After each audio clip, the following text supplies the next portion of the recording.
welcome to tonight's webinar. I am Dr. Lisa Shannon. I am the instructor for athlete activism, social justice through sports. And tonight we have special guests with us. We have touchdown Tony, Mr. Tony Nathan, and we have Mrs. Johnny Nathan, his wife. They will discuss with us their journey from high school to University of Alabama to the NFL to even where they are today. As most of you know, I begin all of my webinars, lectures with a libation. So I'm getting ready to share my screen now for this special libation. And then from there, we will go on with our program. All right. I hope everyone can see this now. Let me put it on full view. There we go. All right. Taking a stand, lessons for Generation X from athlete activists, a special lecture with Mr. Tony Nathan and Mrs. Johnny Nathan. This is in association with the Department of Africana Studies at Georgia State University and of course, Auburn Avenue Research Library. Our agenda for tonight, we're going to have a welcome, which is what I'm giving you now. Then we're going to have a libation. I will explain a libation when I get there. We're going to have a special introduction of Mr. and Mrs. Nathan by Mrs. Gina S. Spicer, a 30-year friend for the Nathans and a special friend of mine. And then we're going to learn something from the Nathans about what it took to take a stand against all kind of just animosity that came against him when he was in high school. Hadn't even gotten to college yet, but when he was in high school. Then we're going to have some special questions for the Nathans. I have the chat closed tonight. The questions came from the scholars in my class. I chose 4 or 5 questions that came in. So I'm going to ask those questions of the Nathans, and then we're going to have a special thank you. We'll come back to me again. We'll have a special thank you for the Nathans. So as most of y'all know by now, especially my students in my class, a libation is an ancient ritual that acknowledges that we stand on our ancestors, what they've done for us, their legacy. We didn't get here by ourselves, but these ancestors who paved the way, who suffered consequences that we don't even have any idea about, and they created a path for us to endure everything that we've gone through so that we can have the strength to endure it. Now, ancestors are people who have either transitioned from this life to an eternal life, or there are people who have reached 80 years old and whose service has already done so much to uplift either their local, their national, or the global communities. Tonight's libation is going to be, of course, in honor of just a few of the ancestors of Mr. Tony Nathan.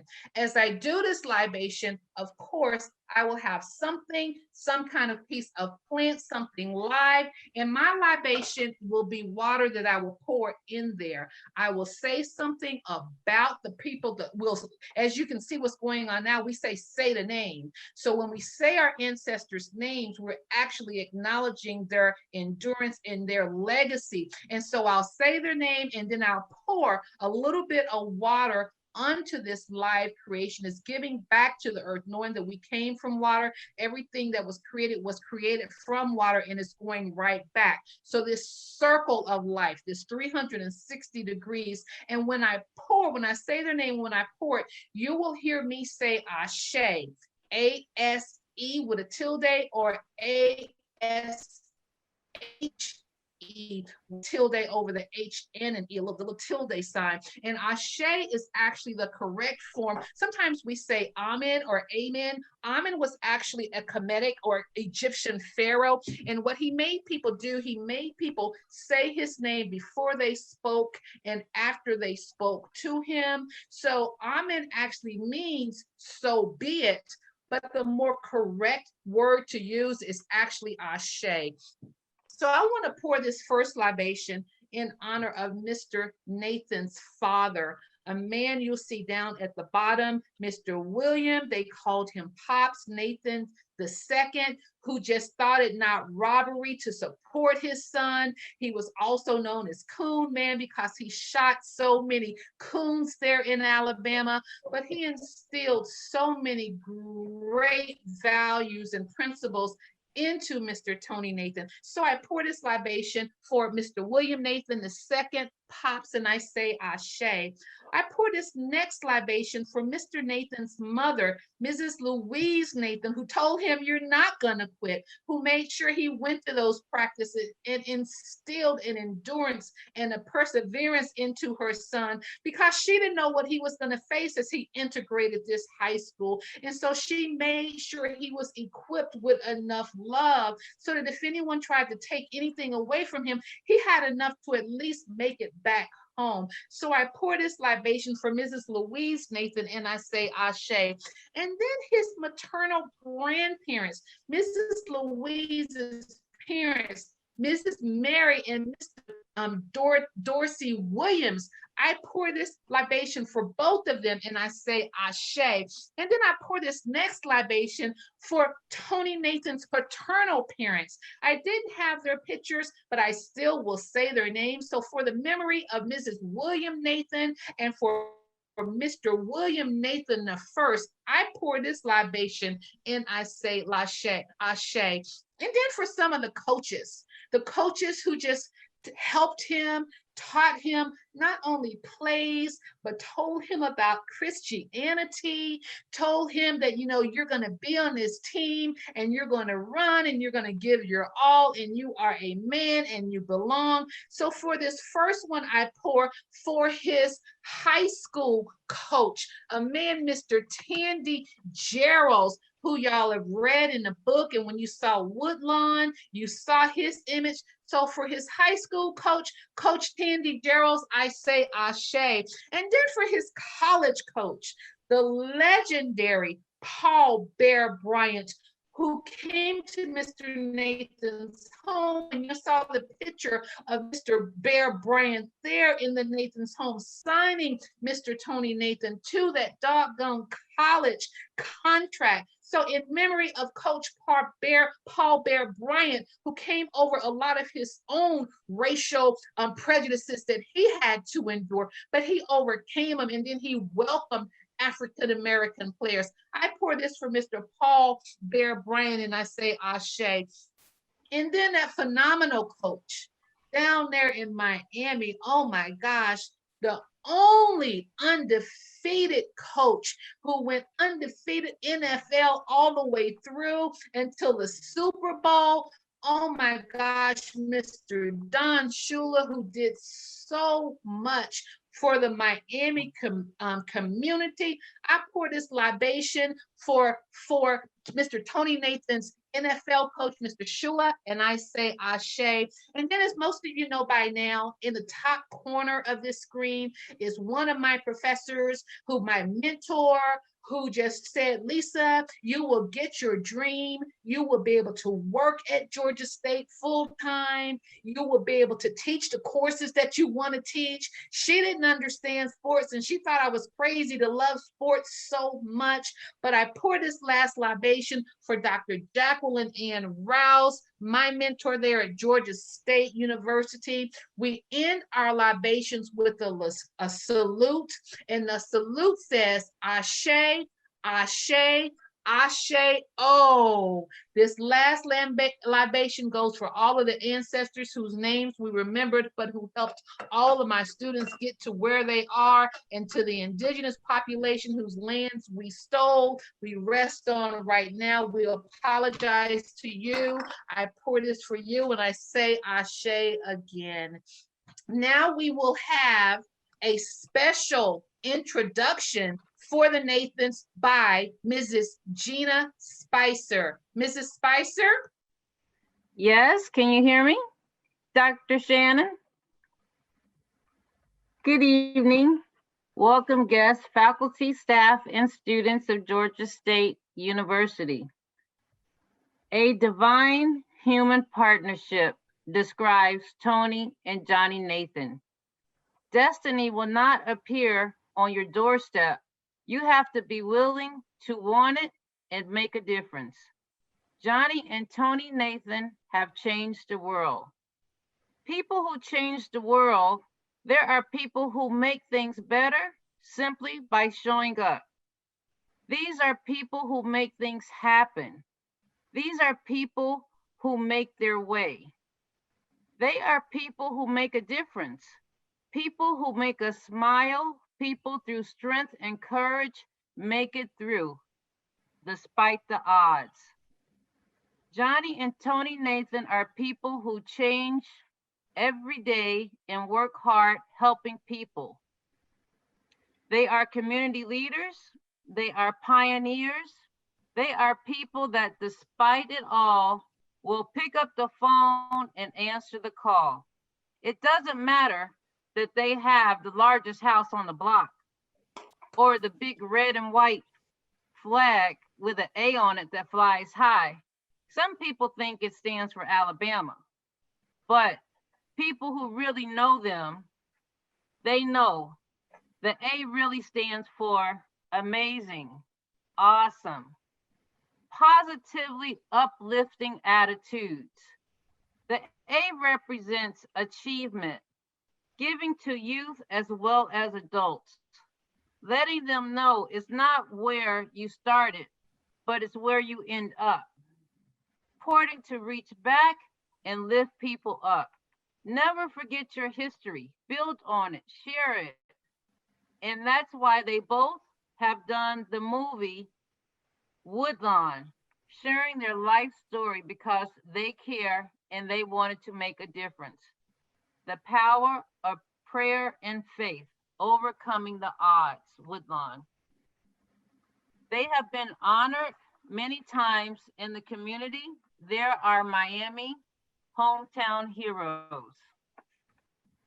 Dedicated, patient, and always smiling describes Johnny Nathan.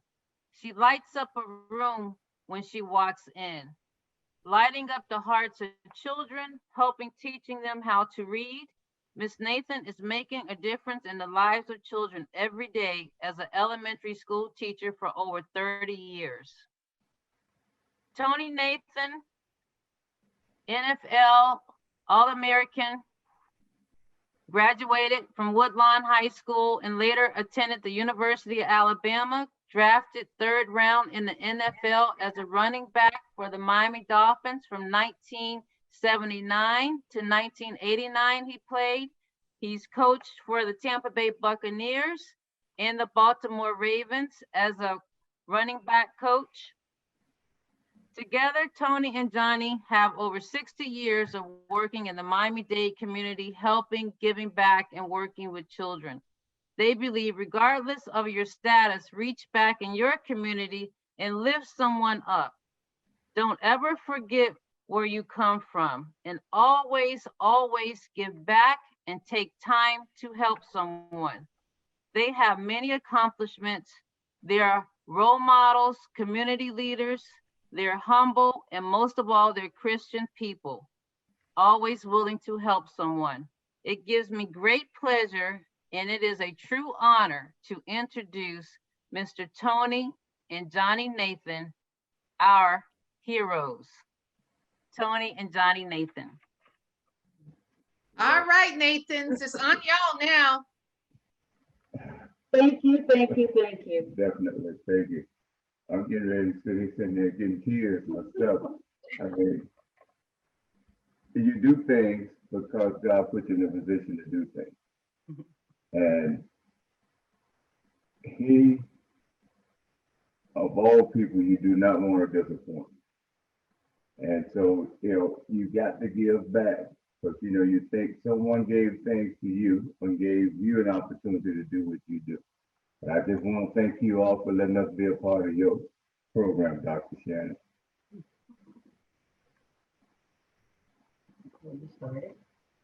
Okay, I guess I get to go first. Really? All right. My hardest thing to do is to talk about me. All right. Born and raised in Birmingham. Going through that time frame where we was looked down upon because of the color of your skin. My father was a great inspiration to me. He always used to say, never think less of yourself. Always do the right thing. And if you can look in the mirror at the end of the day and say you did all you could, the best you could, you can go to sleep with a clear conscience. Getting to high school, being bused to a place where you really didn't think you would go, but you had to go because the law said you had to go. I thank God for Tandy Gerald. He was my father away from home. He kept me out of a lot of trouble, which was very easy to find during that time. I thank him. I thank his family. He was very instrumental in me in high school. And giving honor to my mom, God bless her and rest her soul. She wouldn't let me quit because after my freshman year, I decided to quit, thinking I can do something different or do my own thing. She decided to say, she told me she never known a Nathan to quit, and I wasn't going to be the first. I thank her for that. So she pushed me where I needed to go. You know, she had her foot behind me. She just kicked me to the curb and told Coach Jerry to do what you got to do with it. He shouldn't have quit. If you need punishing, you punish him. And I got punished. But, you know, you learn. You work hard. You do what you got to do. And you work hard to earn the things that you want to earn. Anything comes too easy, you better think twice about it because it might not be good for you. So, and then Coach Bryant came through. And he told me it was time. But that was all. At Alabama, he had already had a few Black players there, but he felt like it was just time for the nation just to, or the South anyway, put it that way, the South just to open the door to just start inviting people, period, no matter what the color is. And then I get to Miami, which is a place that I never thought I would be able, would reach that plateau, but I got a chance to play. Coach Hughes believed in me. And they drafted me in the third round, and he gave me an opportunity to play. And you got to make the best of the opportunities that you get. If you want it, you work hard for it. And you're gonna hit your hiccups now. There are gonna be bumps in the road, but it's not so much what happens to you. It all depends on what you do after it happens to you. If you let it get the best of you, it will. But if you say, no, I'm not going to be denied, you find you another way to get it done, and you go get it done. So it's competition. It's what you want. You go out and get it as long as you're doing it the right way.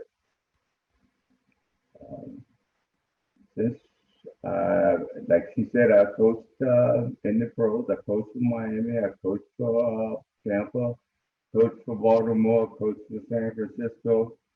And the one lesson I really learned when I first got released as a player and was asked to be an assistant coach, and the question came up, do you really want to do this?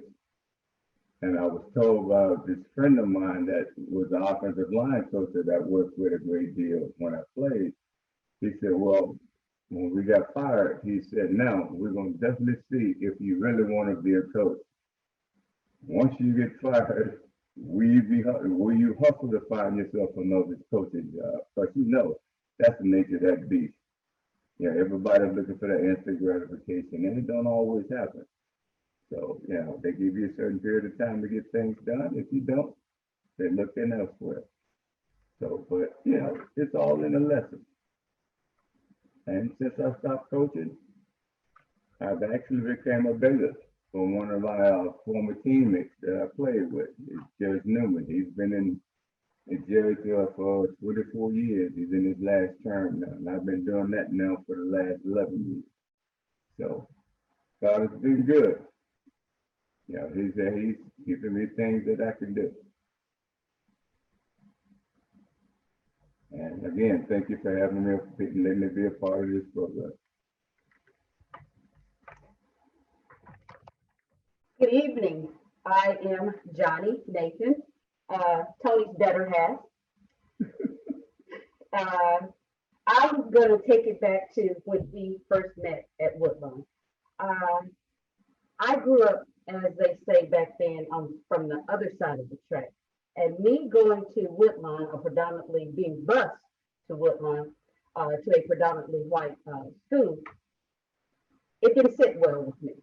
And you saw the movie, and I would say about the person that played me, it was done about approximately, I would say about 95.9% of the way I really was. My upbringing was totally different from Tony. I came from a household that wasn't your normal, and I had all of this bottled up pressure, stress, anger in me. So once I got to Woodlawn, I met Tony on the very first day in high school, the very first day. Freshman came in at 1 o'clock. I think I met him about 1:15. And we hit it off. You know, he asked, my best friend was a friend of his also. His name was Robert. And a couple of days after we first saw each other at Woodlawn, this school that we were bused to and that I just didn't want to go, I was angry. And he asked Robert my name, and so we started talking. It took us about a couple of weeks. He was shy. Tony's always been a very quiet, shy person. What he went through at Woodlawn really surprised me because he was not the one that I thought would be doing what he did do. But anyway, we got together, and I was perceived as I want to say a militant. You know, when I was growing up, I was from the other side of the track, so to speak. And so this quiet man, young fella approaches me, and he's so easygoing, and he's so very passive. And here I am, an angry female, because of all that I had to endure in my growing up. And he came from a household that was a lot more established and a lot more giving and caring than what I came from. But anyway, the two of us, we were like oil and vinegar basically in our coming up. But we hit it off. So we started talking, and he was the one that wanted the peace, and I wanted the war, so to speak. Because of where I was, and he wanted it to be peace because of where we were.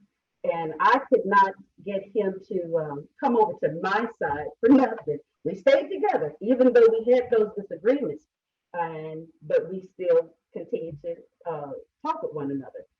And he showed me a way where I didn't have to continue to be as angry as I was, because of who I belong to. And so he kind of mellowed me out, because believe me, I was not a nice, kind person when I was in high school, but he brought me through a lot of things that I was going through, and we made it. One thing that I wanted him to do was come over to my side, and he wanted to make both sides come together. So we had that to deal with while we were in high school, but we made it. We made it. And here we are today.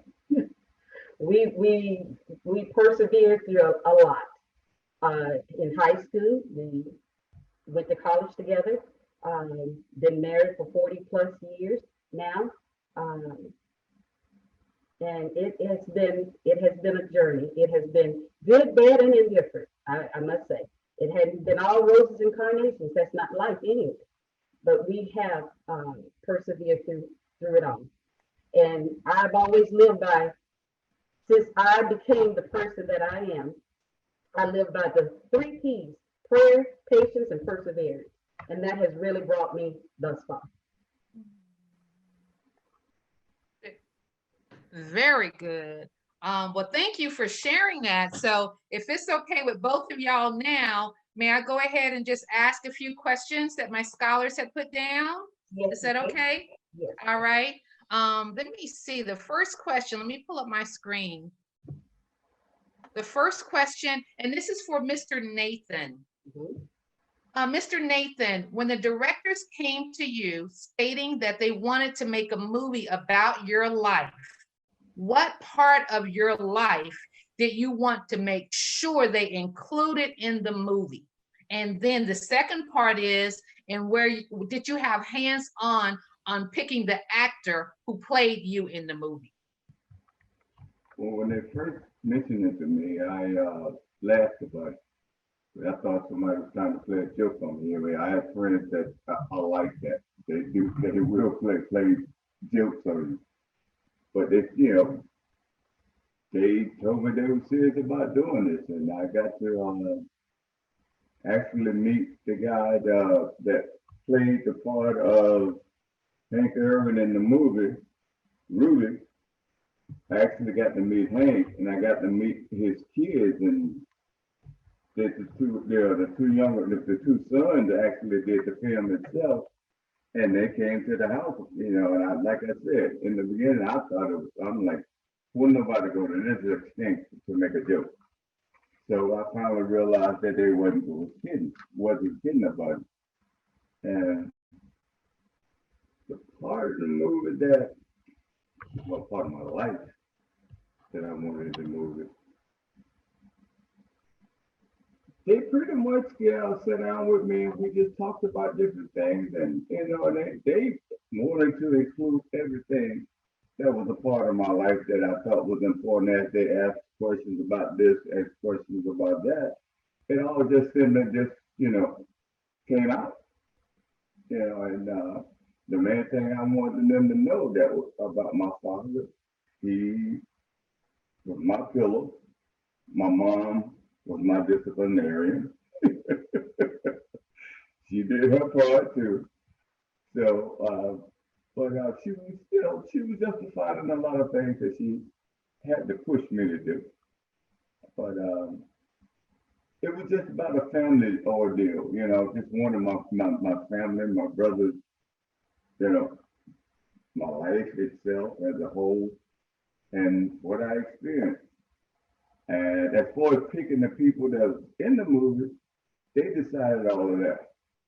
But I did get a chance to actually go, on the site to see and talk to the young man, Jeremiah Castillo, Caleb.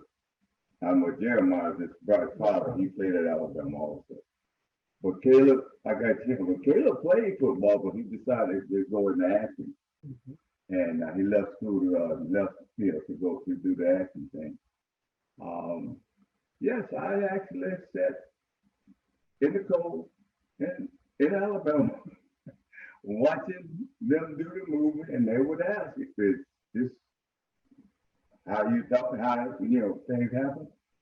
And I was like, yeah, pretty much. But the one part that they put in there kind of like caught me off guard was the one I got my nickname, Chicken Bed. That one kind of got me to, you had to tell that part. But as a part of me learning to play football. Very good. Mrs. Nathan, what about you? When the directors came, how did you feel? Because I was excited. I did not, as I said earlier, I'm sure you all saw the movie, and it was parts of my life that I didn't want others to know about. But then too, it was like that's the way I was, that was my life.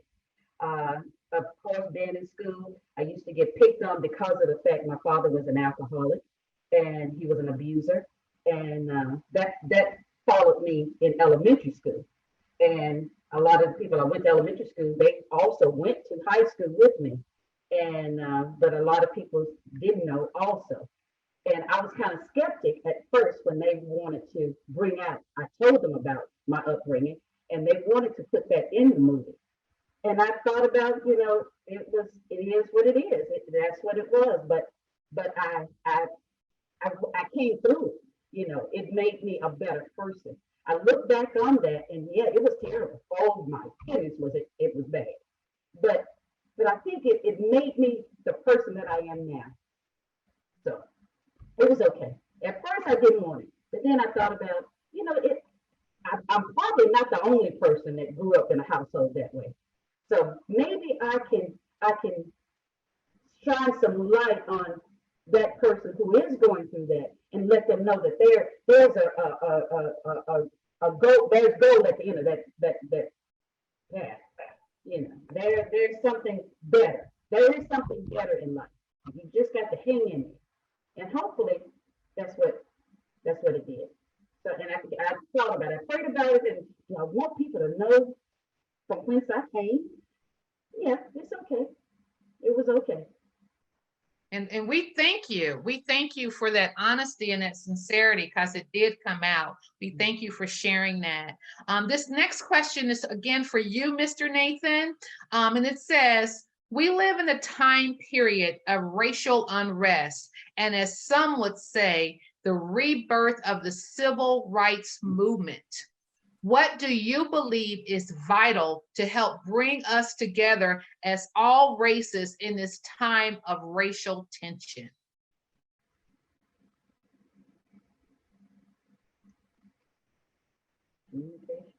Well, like she just said, yes, being able to communicate calmly, talking things through, being willing to give as well as take. And to understand that we're all human. We all are human. We all got our desires. We all got our wants and dislikes. I think one of the biggest problems with that is that people don't understand or don't know people from a different race. A lot of people judge books by a cover, or some people, unfortunately, are taught to dislike another race of people, which is sad in itself. Maybe those people are taught that in every race, as they grow older, would say, well, wait a minute, I work with this guy. This guy's not like that, and change their way of thinking and way they were taught or told. And it's up to the individual to say, no, I gotta let this go. Mm-hmm. But as far as bringing everybody around, there are gonna be a few that will not let go of the hatred. Will not let go. I feel sorry for them, pray for them. Hopefully God will put a different thought process, or let something happen in their life that somebody do something for them that's not like them, change their mind and their heart about the way they feel about people. Mm-hmm. So hopefully, I'm not saying nothing disastrous, but sometimes everybody needs a little helping hand at times. And that might be the way to get to other people by helping each other. So if it ever happens completely, we might not live to see it. But pray it does. But we can keep aiming towards it, and you did a good job at Woodlawn helping us, showing us an example of how we can aim towards that. So I take the time to thank you. Mrs. Johnny Nathan, this next question is for you.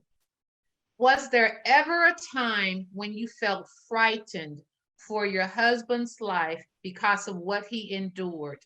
Did you ever feel as though he should just quit? you talking Woodlawn or are you talking playing football?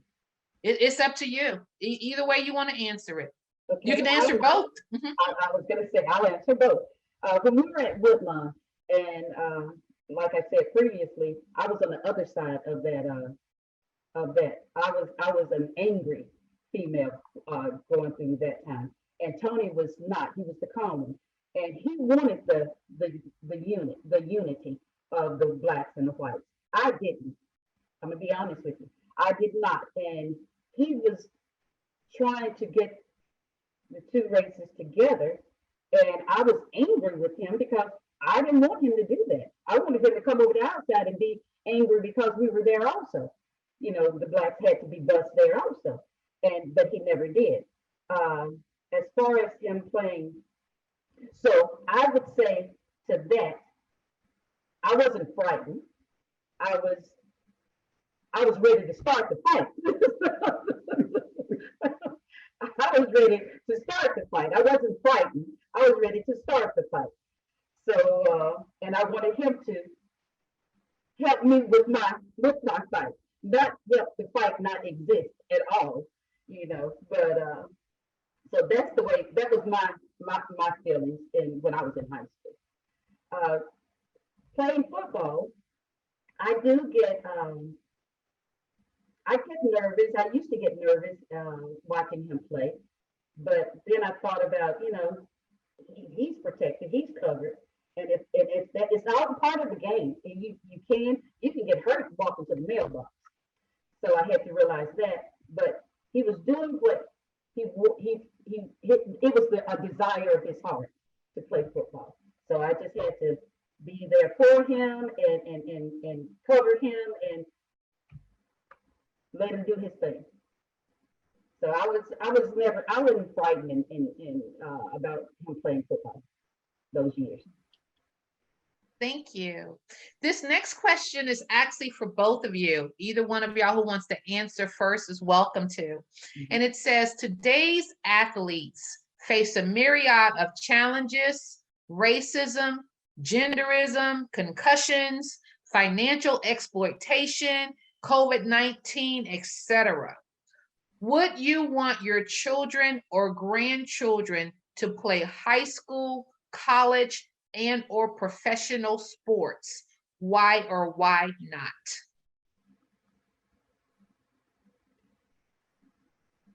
Me, speaking on high school, I think it disciplines a child. The sport does. It also allows to see their capabilities as far as their physical capabilities.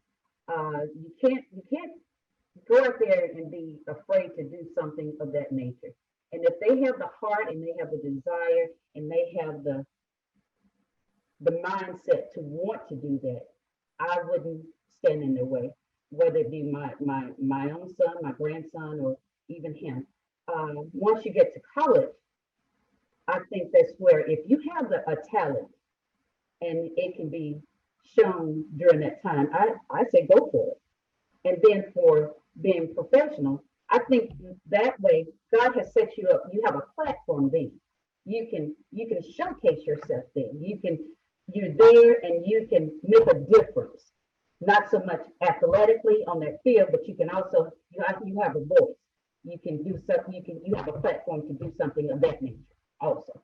Once you get into the profession.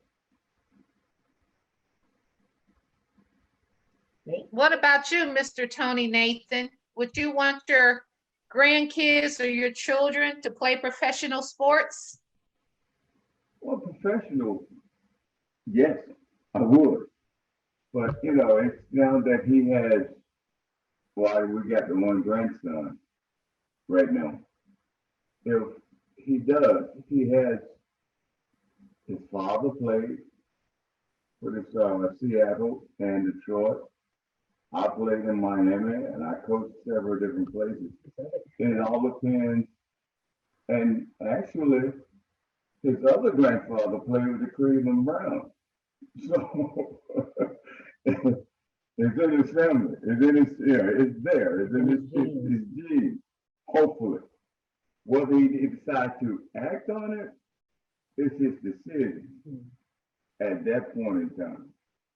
But I wouldn't push him to do it now, as he's only, what, 7 years of age. I wouldn't put him in. I wouldn't force him to do it now. But if he chooses to do it when he gets to high school, I will support it.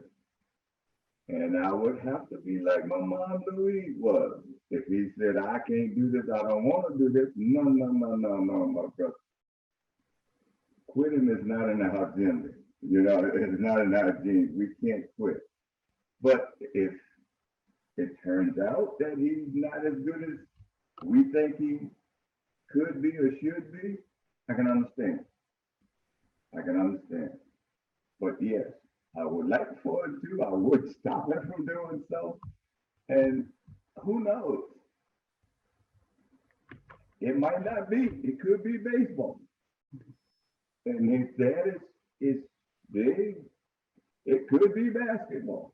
But whatever he decides, what his love is, that's what we're going to push and work with him on. And same thing with my granddaughter. She played in the basketball game last night, which was funny to see her do. But I'm glad she had the initiative to do it. So, you know, that shows me, and it creates structure in your life. You know, it gives you a time frame of when you got to be and do what you got to do when you got to do. But yeah, I would let them do so if they choose to do so. Thank you for that. Mr. Nathan, this question is also for you. What was it like to play for Coach Paul Bear Bryant? Again, he was like I said about my high school coach, being a father away from home.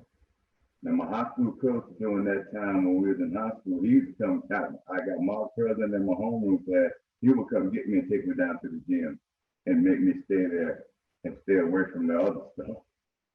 Now, so when Coach Bryant came through and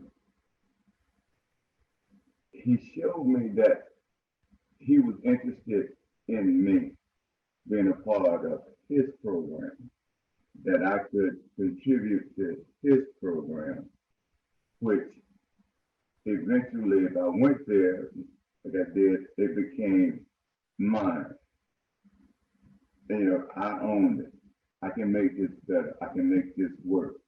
This is representing us. So it was great to be there for me and have him as my coach. Well, I learned a couple of lessons. He told me he didn't have no lightning bugs on his team, and because I did some things in the end zone once I scored a couple of touchdowns, and he said, hey, act like you've been there before and get a ball to the official and you run your hips off the field. Don't showboat. No INT. No INT. Don't showboat. So I learned to be respectful to people that I played against. And, you know, he said, you gotta respect your opponents. Because, you know, they're working just as hard as you do. Just so happen you got the best of them that day. And when I got to Miami, Coach Schuler was about a lot of hard work. We used to practice 3 times a day in the heat. It was interesting. It made you, if he knew if you didn't walk off that field or you didn't leave that night after you got to working, practicing and stuff, he knew you wanted to be there and do what you got to do. So he made you make a commitment to the team itself. So, yes, it was good. I enjoyed it. Life is good. God is good. Thank you for that. Now, this question is also for you then, Mr. Nathan. One of the things that you highlight is getting your college degree in 2015. What would you tell athletes today who are ready to sign that pro contract there in college and ready to leave? What would you tell them about returning back to get that diploma? Is that important or not? It's embarrassing not to have it. You went to college for a reason. not only to play sports. Maybe sports got you the ticket to get into college, yes. But you need to do what you got to do while you're there. Make the best of your time there. I myself wasted a lot of time in college and regret doing so. But it took me a long time to decide to go back to do it because I was playing. Yes, you play. But if you want to be able to take care of yourself and you can be proud of yourself and say, that was another thing. If I hadn't went back and got it, I would have quit it. Because I walked off and left it on the table instead of going back and finishing what I started. That's it. Finish what you start. And you go to college to get an education, get your education.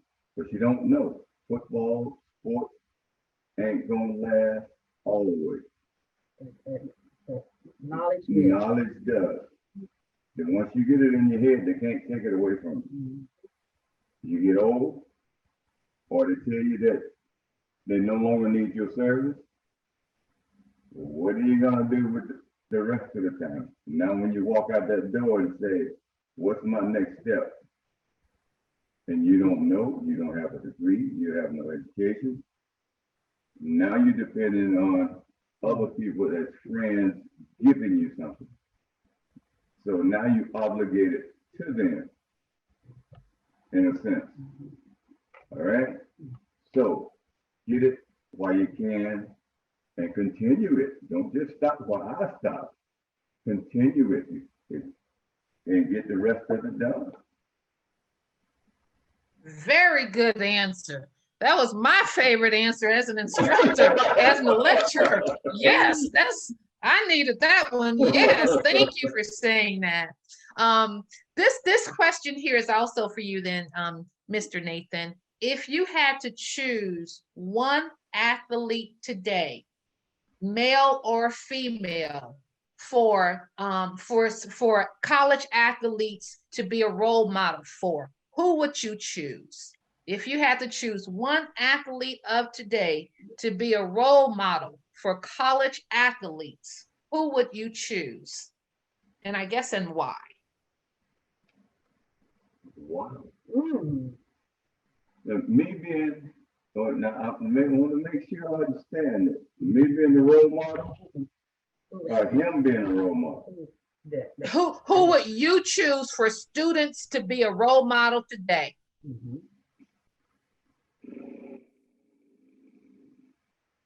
Wow. And Mrs. Nathan, I'm gonna come to you next with the same question, because this class is social justice through sports. And one of the main things that I want our scholars to get from this class is how they can use their platform, whether it's playing on a field, on a court, in a pool, whatever it is, but how do they use their platform to change society? One of the things that I knew I wanted to do, I think I should, y'all have known me now for 30 years. I wanted to use my role as a professor, as a lecturer. And I wanted to talk about what athletes have done, because a lot of people just still kind of think athletes are just supposed to dribble the ball and be quiet and sit on the sidelines. But athletes have changed society in the world. Yes. And so which athlete of today would y'all choose as a role model for my students? Well, I would start with LeBron James. I would go Dwayne Wade.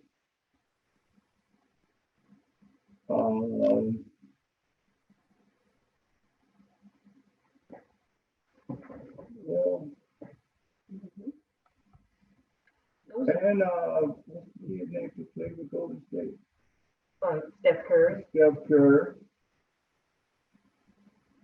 Yes, I mean those are a few. There's some others that might pop into my head after when she started talking, but I think LeBron and especially Dwayne with the situation with his son, bringing attention to that situation, and I think he's accepting it, and other people now starting to accept that their way of life.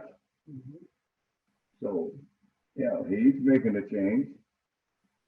So, yes. And with Steph Curry and the charities and stuff that he's doing. So, those three right now, yeah. What about you, Mrs. Nathan? I'm still thinking. I do agree with LeBron.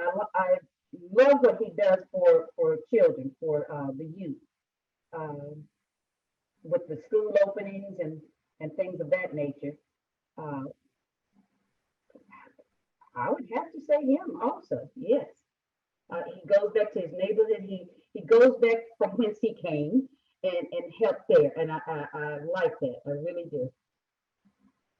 Going back helping where where he grew up at. Uh, I'm trying to think of a female. I would love to think of a female. Now, I just knew right there in Miami, y'all were about to say Venus and Serena Williams. That's who I thought y'all were going to say first. I really can't speak on those because I'm not I guess I'm not a tennis follower and that much, and so I couldn't speak on neither one of those, either one of those.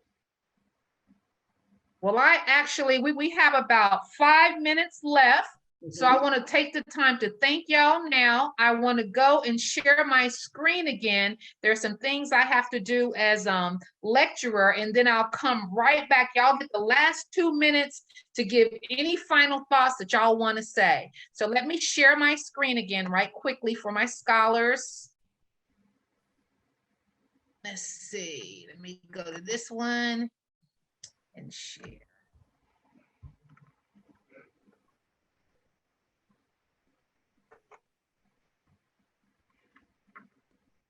All right, so this screen wants to thank you. And students, these are their $3. This was a few years back, but this is when Mr. Nathan got a star on the Hall of Fame there in Miami. So these are his $3, and I think their names are Nadia, Natalie, and Nicole. Nicole. Yes. And then this is, of course, at the movie debut. Yeah. Thank you, Nathan family. And then I just want to give a couple announcements. As my students know, I end with a quote by one of my favorite rappers and also community activist, Nipsey Hussle. And I want y'all to think of what Mr. Nathan told us tonight while, when I read this quote for us. And it says, "Look at where I started. Look at where I'm standing. You can say it's luck, but I know that it's planning." And so look at how Mr. Nathan, Mrs. Nathan, how, even though they were young, they planned out their life. They had a 5-year plan and a 10-year plan. And then things were thrown in, and I sort of say the creator threw some other things in. With them, I can't say that because, of course, Woodlawn and the integration there at the school and the movie itself is based on Christianity and what Christianity did. So remember that what Nipsey Hussle told us, that everything has to be planned so that you can get to the journey, to the destiny of where you want to go. Now, with the Department of Africana Studies, one announcement is Friday, November the 20th at noon, we will have our next Sankofa Society meeting. I will send the email invite as soon as I get it, but go ahead and mark your calendars. Friday, November the 20th at noon, we will have our second Sankofa Society meeting. For those of y'all who may not have been able to join our introduction meeting, Sankofa Society is the Department of Africana Studies. That's our own organization. It is run by the second chair of our department, Dr. Akinele Umoja. So please get on, if you can, that meeting, and there are going to be some exciting things that are done. Also, the Freedom School webinars, the next one will be next Friday, November the 13th. You can check the department's website for all of those activities that's coming up next. I sent an email to our majors and minors, reminding y'all, asking y'all to make certain that you, let me stop sharing, that you send me if you plan to graduate. that you send me when your graduation date is so that I can go do some department stuff in the background, so we will know that you're definitely planning and that you will definitely graduate in either December or of course, May 2021. So now we have 2 minutes left. Are there any final thoughts, Mr. Nathan, Mrs. Nathan, for us? Anything that you would love to tell my students? Oh, you can. Final words. Final word. Be the best at it. Put God first. You can't go wrong. Thank you. Thank you. Mrs. Johnny?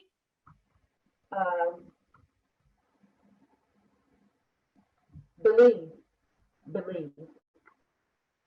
Keep hope alive. And that's it.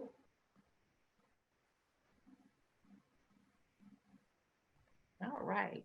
Well, thank you both again, Nathan, for joining us, for sharing some of your wisdom with us in our class.